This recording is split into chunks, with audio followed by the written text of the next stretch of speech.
Hello friends, welcome back to my channel. In today's topic, we are going to learn about coordinate geometry, which is the chapter number 7 of your textbook. But before that, let us have a quick recollection about what does a coordinate geometry mean. It consists of a Cartesian plane, which we had already studied in the earlier or 9th standard videos. You can take a quick look over there also. What were the Cartesian plane? They were having the 4 sign and on which they were given a coordinate. Suppose we are saying P is the coordinates of P are 5 and 3. So the first term or the first number is always of your x-axis and the second number is always of your y-axis. First number is called as abscissa, whereas the second number is called as ordinate, and together they are called as coordinate. Okay, they are together are called as coordinate. In this video, we are going to learn about distance formula, section formula, and midpoint formula. So, without any further ado, let's start with the distance formula, which is useful for finding the distance between the 2 points. Okay, suppose we are given over here a line AB where the coordinates of A are, suppose we are taking a line PQ, where the coordinates of P are 2 and 3, whereas coordinates of Q are 4 and 1. So the question would be asked over here as find the distance formula. So learn the distance formula. Your distance formula is under root x2 minus x1 the whole square plus y2 minus y1 the whole square. Again, what is the formula? X2 minus x1 the whole square plus y2 minus y1 the whole square. Okay. So in this case, how you will decide which one is your x2, which one is your y1 or y2? So if you are having P coordinates are 2 and 3, Q coordinates are 4 and 1. So according to that, the number 1 will always be your 1. That means this becomes your x1, y1. I have seen many students writing over here x1, x2. This is not your x1, x2. Front number is always your x-axis. Behind number is always your y-axis. Okay, so front number is always x1. Second number will be y1. Same as this will become your x2 and this will become your y2. Write down over here what is your x1, y1 and x2, y2. So x1, y1 is 2 and 3, whereas x2, y2 is 4 and 1. Okay, we need to find the distance. That means how you will find the distance? So PQ will be equals to under root. Write down the formula x2 minus x1 the whole square plus y2 minus y1 the whole square. Okay, so for that, what is my x2? My x2 is 4 minus what is my x1? It's 2. So 4 minus 2 the whole square plus 1 minus 3 the whole square. Okay, now solve this. Under root 4 minus 2 gives you 2 the whole square plus minus 2 the whole square, because 1 minus 3 gives you minus 2. What will be your answer? So under root 2 square is 4 plus minus 2 square is also 4. Then you will get 4 plus 4 is equals to 8. So your answer is under root 8. How can you simplify it? How does your 8 forms? 2 2s are 4 and 4 2s are 8. That means you can write it as 2 under root 2 units. Okay. So here we write the term unit at the end. So this becomes your distance between point P and Q. Simple. For the further clarification, we can go ahead. In particular, the distance of the point P, X and Y from the origin. Okay, suppose we are given a origin point. We are given asked for distance between O to P. So this becomes our origin, and we have studied earlier that the coordinates of the origin is always 0, 0. And the coordinates of X and Y is given over here is X and Y. Okay, so for P, the coordinates are X and Y. So how can you find out the distance OP? So OP's formula will be equal to x square plus y square. Suppose we are given x and y as, suppose take x is equals to 2 and y is equals to 3. That means your answer will be under root 2 square plus 3 square. So it will give me as 4 plus 9. So your answer will become under root 13. So the distance between OP will become under root 13. In this distance formula only, we are having another term called as equidistance formula. Now, what does equidistance formula mean? Equidistance formula means the distance between AC and CB is equal. Okay. The distance between AC is equals to CB. And in that case, you are always asked or you are given a point on x-axis or a point on y-axis. If in your question it is asked that a point on x-axis or a point on y-axis, what you will do? You have to take into consideration a point on x-axis. That means you are having some point on x, but your y-axis will be confirmed 0. As your question say a point on x-axis, that means you will have a term on x, but your y will be 0. Same way, the next term says a point on y-axis. A point on y-axis means you will have something on your y-axis, but you will have 0 on your x. So you will get, you can write over here as x or 0 and y. This condition is very important. A point on x-axis means you are having somewhat x, some digit of x, but your y-axis will be completely 0. And a point on y-axis means you will have some number on y, but your x will be confirmed 0. Let's take an example. Suppose it is asked that find the equidistance for the formula. If a point on x-axis, we are taking, find a point on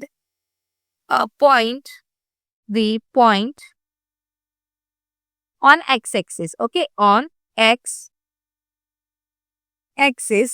where equidistance from, we are taking it is equidistance from,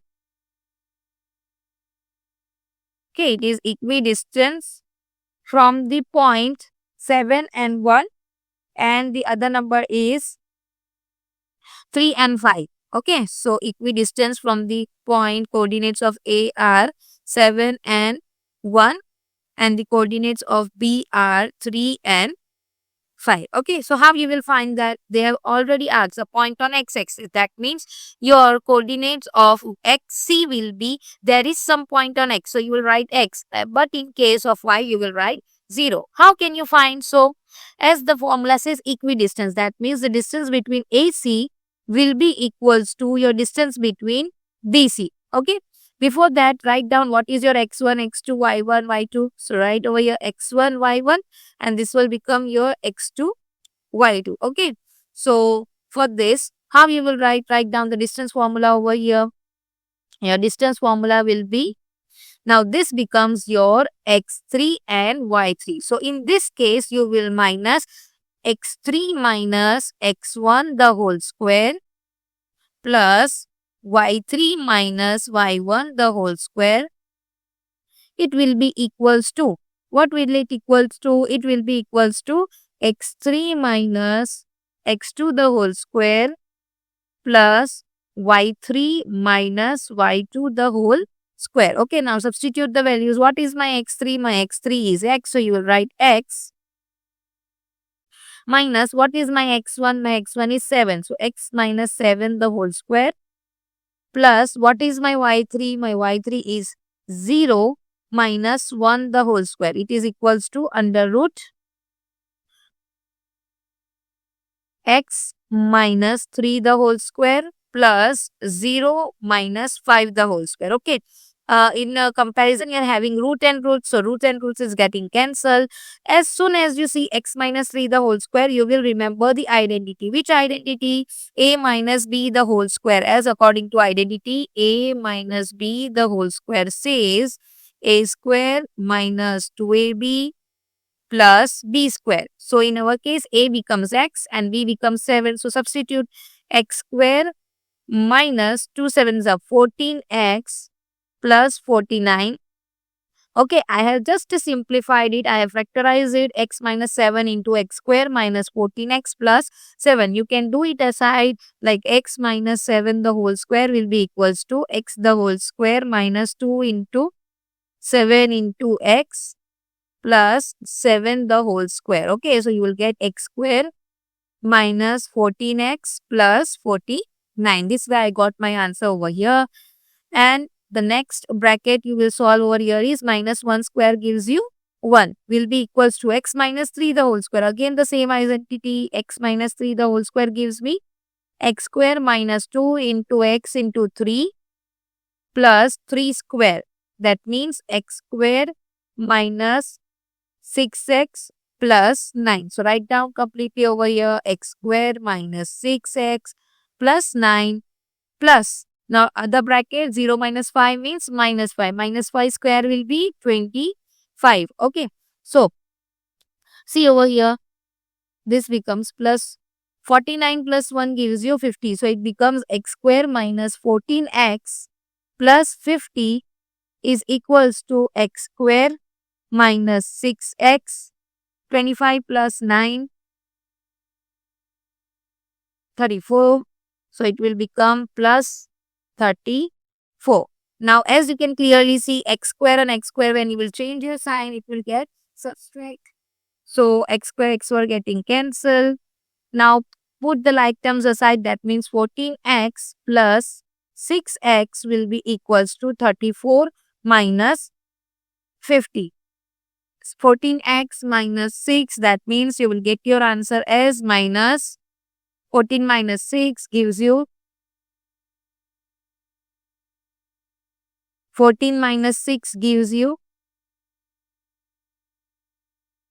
minus 8. So you will get minus 8x is equals to 34 minus 50. That means it will be minus 60. Okay, this minus sign getting cancelled. Therefore, x will be equals to 16 upon 8. That means 2. Therefore, our x value will be 2.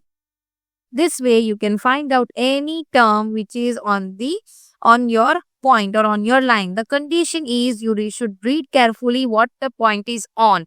That means if they are asking for x-axis point, that means you will write your y as 0. Whereas if they are asking for point on y-axis, you will write some number at, you will write the y number as y, but your x-axis will be 0. Next comes your section formula. When you will use your section formula, when your line is divided into some ratio, as we are given the question that we are having a line AB which is divided by point C in the ratio of 3:1. So in this case, my M1, that means my first ratio becomes 3, my second ratio becomes 1. What is my X1? My X1 is equals to 4, my Y1 is equals to minus 3, whereas my X2 becomes 8 and my Y2 becomes 5. Okay. Now the formula you need to learn is M1 X2. If you are wanting to find the coordinates of y, that means label it as x and y. So if you want to find the coordinates of x, your formula becomes M1 X2 plus M2 X1 upon M1 plus M2. Okay. Repeat after me. M1 X2. 1 goes with 2. Okay. So M1 X2 plus M2 X1 upon M1 plus M2. Okay. So what is my M1? My M1 is 3. So write down over here 3 times, what is my x2? My x2 is 8. 3 times 8 plus 1 times 3 upon, what is my M1 and M2? My M1 and M2 is 1 plus 3. My x1 is 4. Sorry, my x1 is 4. So write down over here 4. Close the bracket. Same way for y. What is my coordinates of y? As my question says M1. My M1 is 3 times.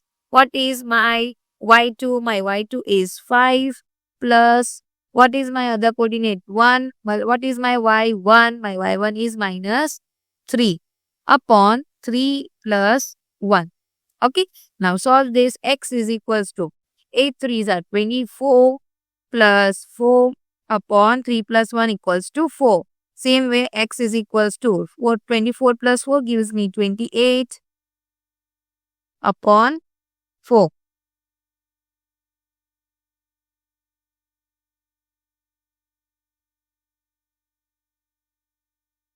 So you will get x is equals to 4 7s are 28. So x is equals to 7. This way you got your answer of x is equals to 7. Same way you can solve y. 5 3s are 15. So you'll get 15 plus minus. It becomes minus. 3 1s are 3 upon 4. Okay.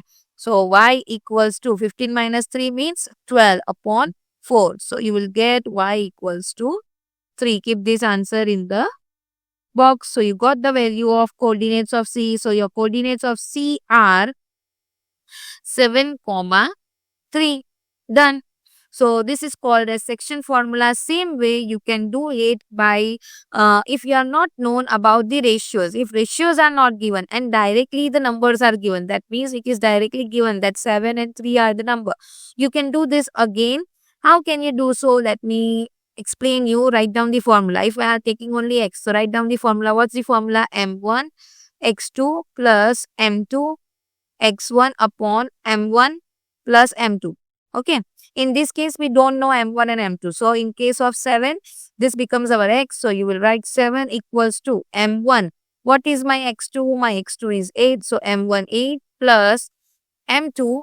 What is my x1? It's 4 upon M1 plus M2. Now, cross multiply this. So, 7 multiplied by M1, it becomes 7 M1 plus 7 M2 equals to 8 M1 plus 4 M2. Now keep your like terms at one side. That means 7 M1 minus 8 M1 will be equals to 4 M2 minus 7 M2. This becomes minus 1 M1 equals to plus minus 7 minus 4. That means it will be 3. So it becomes minus 3 M2. Minus getting cancelled. That means M1 upon M2 will be equals to. So in front of my M1, it's 3 upon 1. You got this? As we have studied earlier, this our M1 was 3 and our M2 was 1. Same way, I got my answer. M1 is equal to 3, M2 is equal to 1. Clear? Moving on to the next topic, which is the midpoint formula. Midpoint formula is used when some rhombus kind of thing is used. Okay, when they are asked that you are given the 4 vertices of a rhombus, suppose A, B, C and D, and their diagonals are meeting at each other. So when there is a case of mostly of rhombus, you have to use the midpoint formula to find out the center point. Okay. So in the rhombus case, you are using this midpoint formula. Let me tell you the formula. What's the formula? X1 plus X2 upon 2 plus Y1 plus Y2 upon 2. So in this case, this becomes my X1, Y1. This becomes my X2, Y2. Okay. We need to find the center point, middle point. So how you will find out? Just write down the formula. X1 plus X2 upon 2. Whereas Y1 plus Y2 upon 2. What is my X1? My X1 is 3 plus minus 1 upon 2, whereas this becomes 0 plus 4 upon 2. That means plus minus minus. So 3 minus 1 upon 2. That means 2 upon 2 gives me 1. So my x coordinate will be, abscissa will be 1, whereas the y will be 4 upon 2. That means 4 upon 2 gives me 2. So my y coordinate will be 2. Y coordinate will be 2. That means the coordinate of 0 will be 1, 2. This was only the introduction part. We will solve the few more sums in the next video. Hope you will join again and you understand all the formulas. You need to learn this formula by heart. The whole chapter is based on the formula mentioned over here. So learn the formulas by heart and we will meet again in the next video. Thank you so much for joining. Join again.